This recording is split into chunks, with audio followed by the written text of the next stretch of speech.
এই জন্য আল্লাহর রাসূল বলেন, তোমরা তাকওয়া অবলম্বন করো, সব রকমের গুনাহ তোমরা ছেড়ে দাও। আল্লাহ পাক রব্বুল আলামিনের ভয় তোমরা অন্তরের মধ্যে ঢুকাও। তোমাদের অন্তরের মধ্যে এরকম একটা হালত তোমরা সৃষ্টি করো, আমি যে গুনাহ করব, আমার সন্তানের সামনে যদি আমি গুনাহ করি, এটা আমার জন্য লজ্জাজনক। সন্তানের সামনে আমি গুনাহ করতে পারি না, আমার স্ত্রীর সামনে আমি গুনাহ করতে পারি না, আমার সমাজবাসীর সামনে আমি গুনাহ করতে পারি না।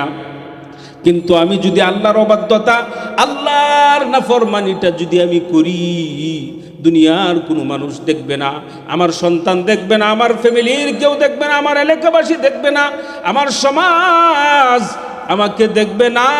কিন্তু আমি যত নীরব জনমানবহীন এলাকার মধ্যে যদি আমি একা একা গুনাহটা করি, দুনিয়ার কোনো মানুষ না দেখলেও যিনি আমাকে দেখতেছেন, জুড়ে বলেন না তিনি কে?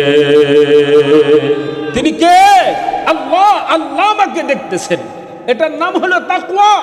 আমি যা করব দুনিয়ার মধ্যে, আমার প্রত্যেকটা পদক্ষেপ, আমার চলাফেরা, আমার উঠা বসা, আমার খাওয়া দাওয়া, আমার সব কিছুর হিসাব একদিন আল্লাহর সামনে দাঁড়িয়ে হিসাবটা দিয়ে তারপর সামনের দিকে আগাতে হবে।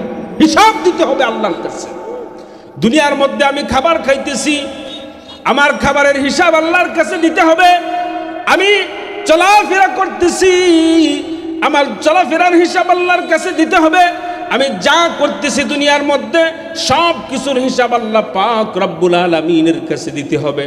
এই বইটা যে ব্যক্তির অন্তরের মধ্যে থাকবে, আল্লাহ পাক রব্বুল আলামিন কোরআন শরীফের মধ্যে বলেন, ফাআম্মা মান খাফা মাকামা রাব্বিহি ওয়া নাহান নাফসা আনিল হাওয়া ফাইন্নাল জান্নাতা হিয়াল মাওয়া।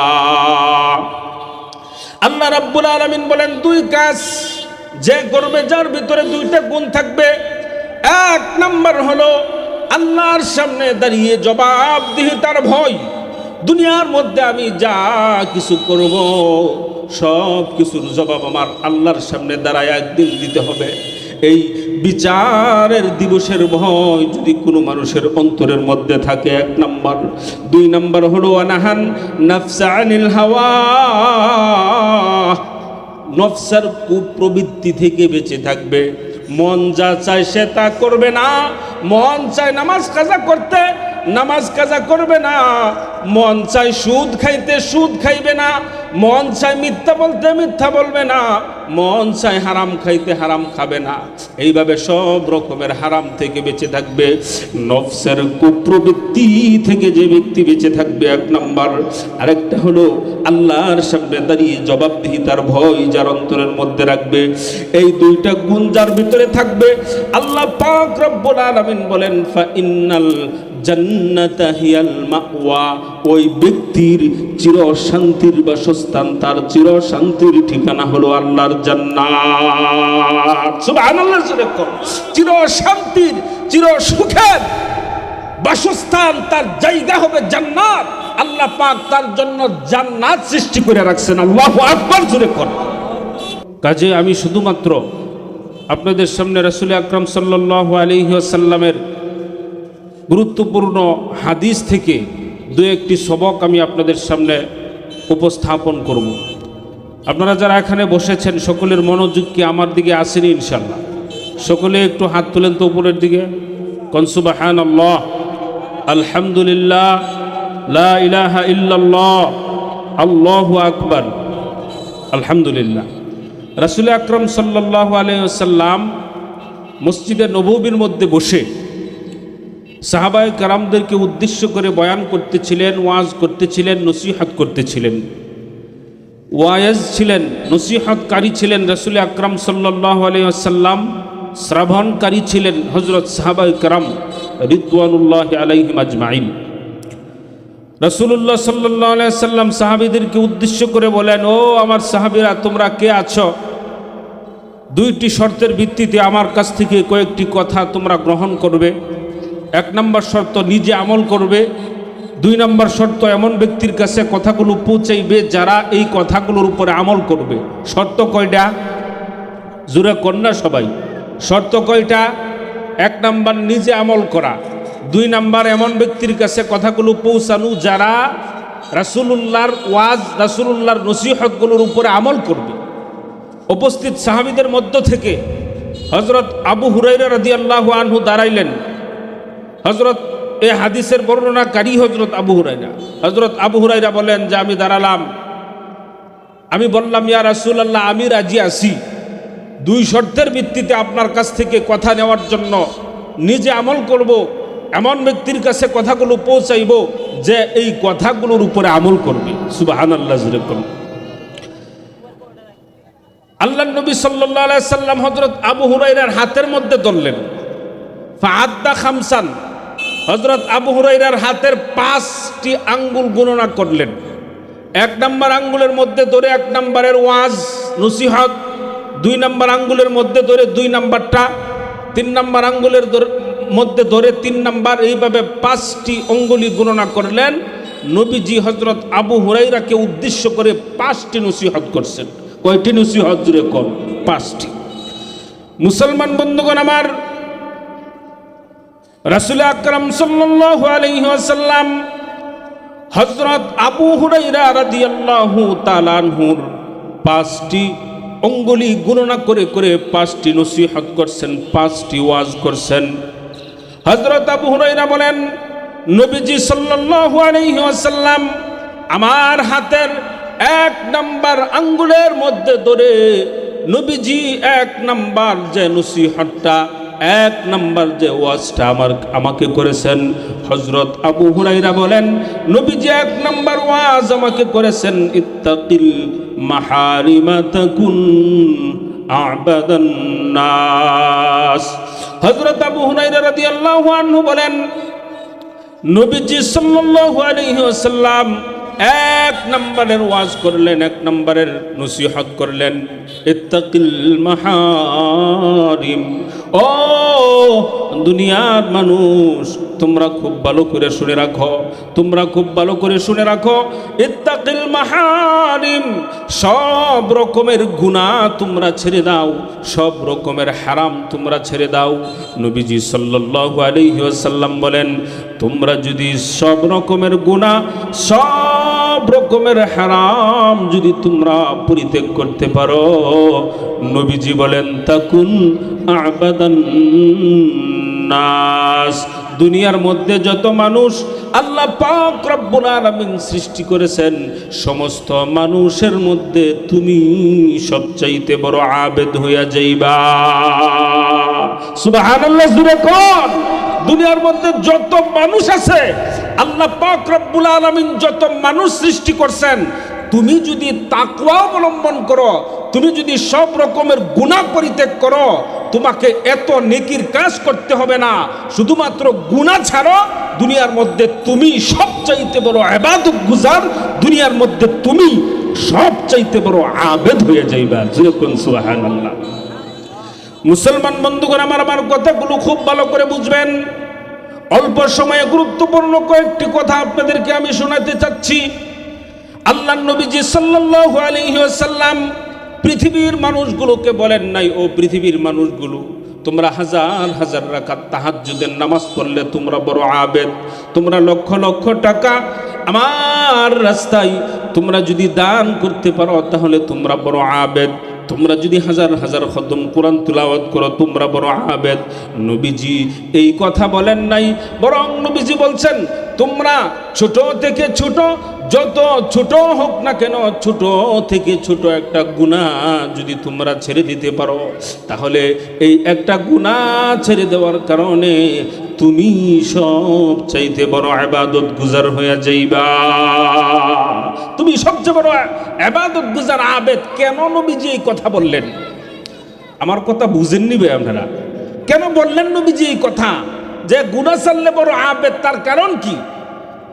মুসলমান বন্ধুগণ আমার খুব ভালো করে বুঝবেন। কোনো মানুষ যদি হাজার হাজার রাকাত তাহাজ্জুদের নামাজ না পড়ে, ওই মানুষটা জাহান্নামে যাবে না।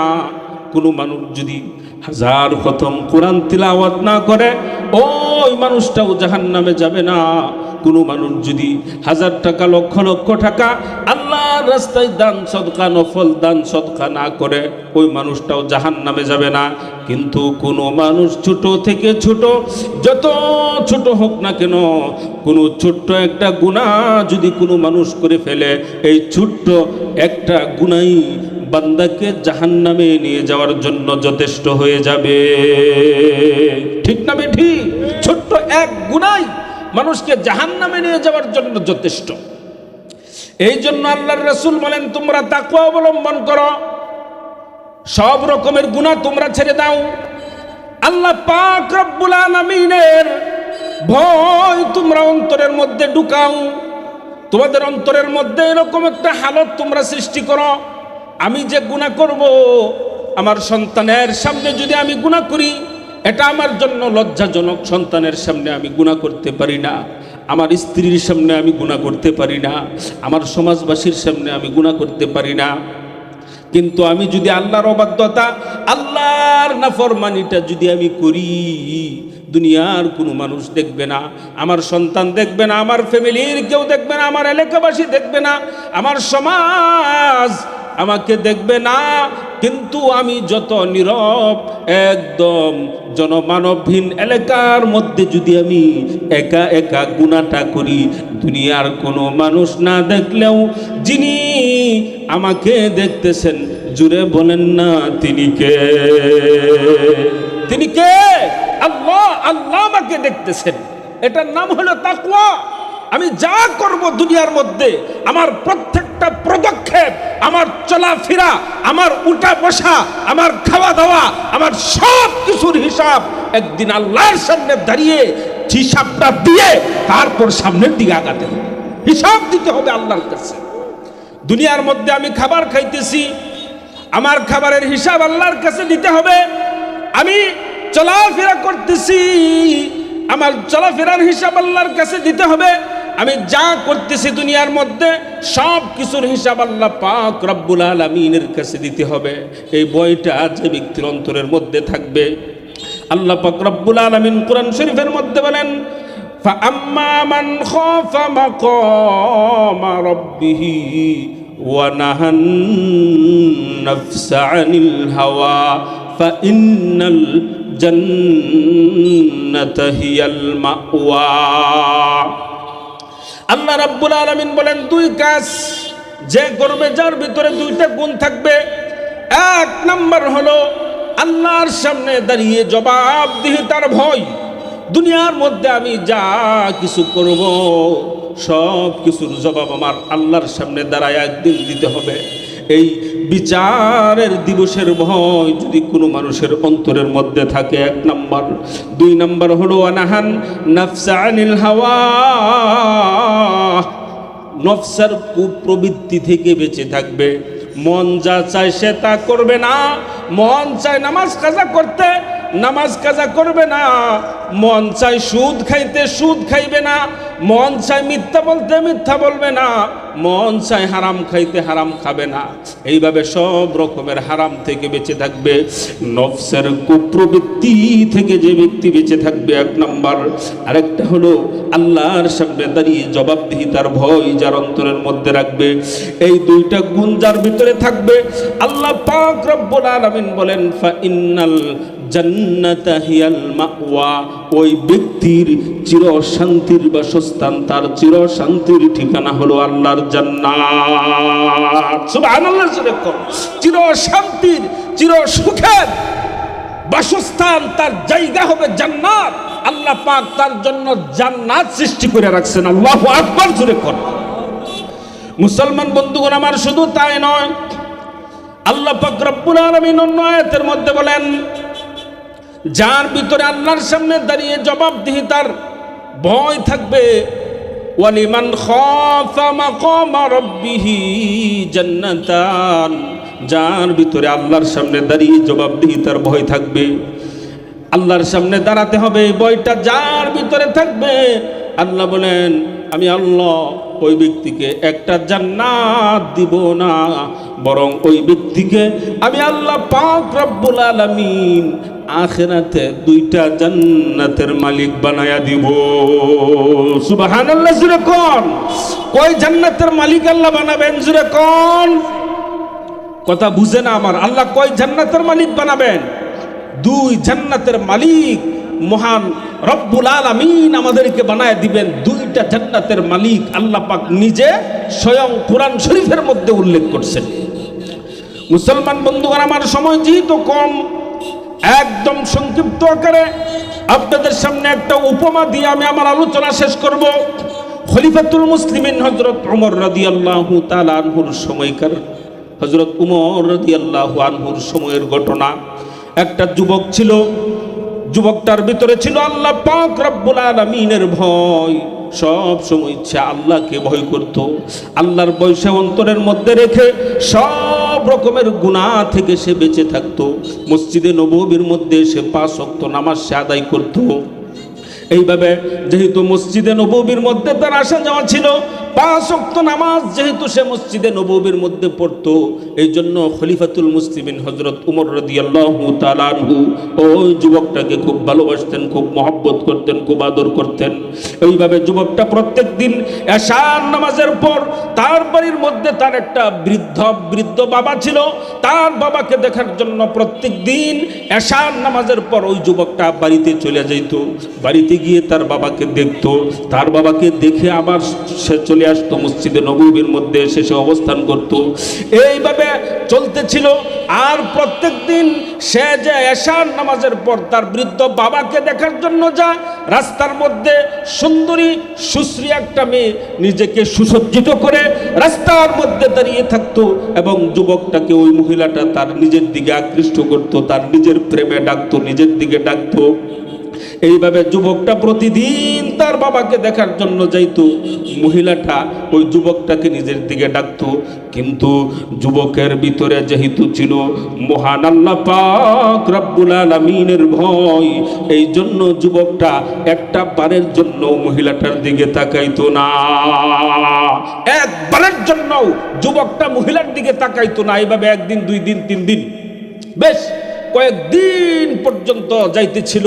হঠাৎ করিয়া যুবকের চেহারাটা ওই মহিলার দিকে চলে গেছে এবং মহিলার সৌন্দর্য দেখে যুবকটা মহিলার প্রেমে পড়ে গেছে এবং ওই মেয়েটা যুবকটাকে ডাকতেছে, আমার দিকে আসো।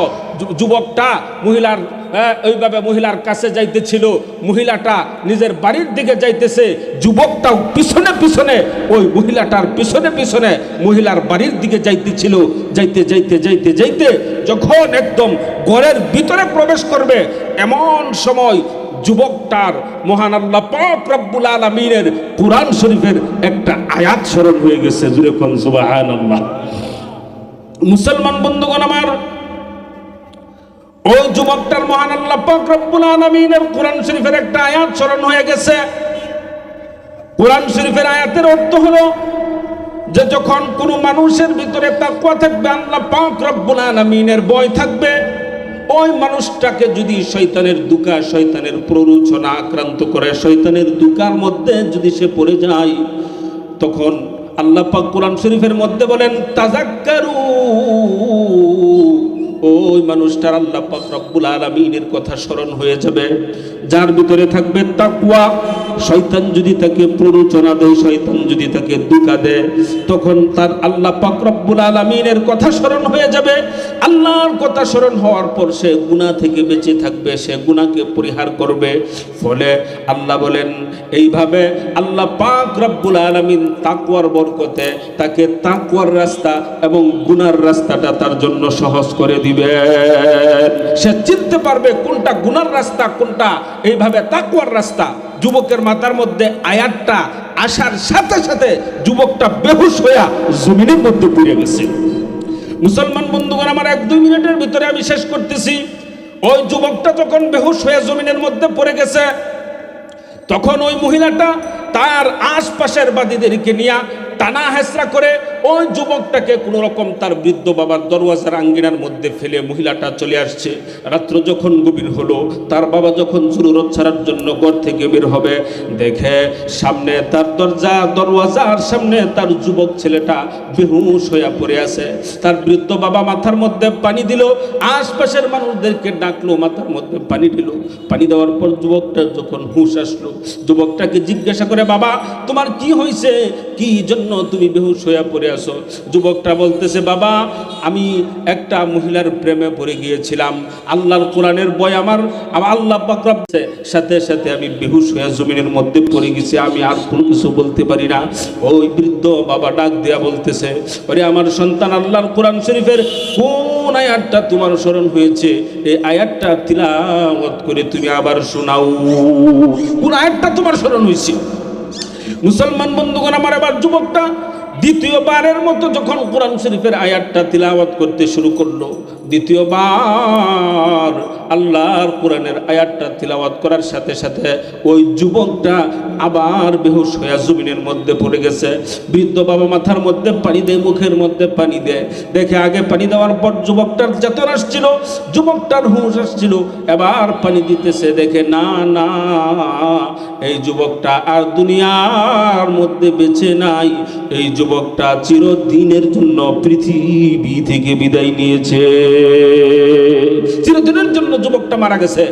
বৃদ্ধ বাবা রাত্রিবেলায় গোসল করাইছে, কাপড় পরাইছে, জানাজা দিয়া কবরের মধ্যে দাফন করে দিছে। খলিফাতুল মুসলিমিন উমরের কাছে দীর্ঘদিন পর্যন্ত তার সামনে না পড়ার কারণে জিজ্ঞাসা করে, এরে আমার আদরের যুবকটা কই রে?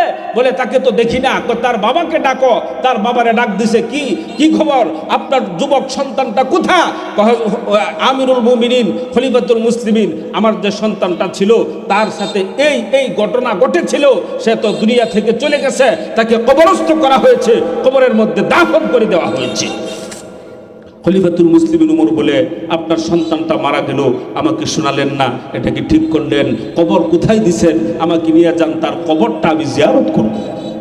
খলিফাতুল মুসলিমিন হযরত উমরকে যখন কবরের পাশে নিয়ে গেছেন, খলিফাতুল মুসলিমিন হযরত উমর কবরের পাশে দাঁড়ায়া কবর জিয়ারত করছেন।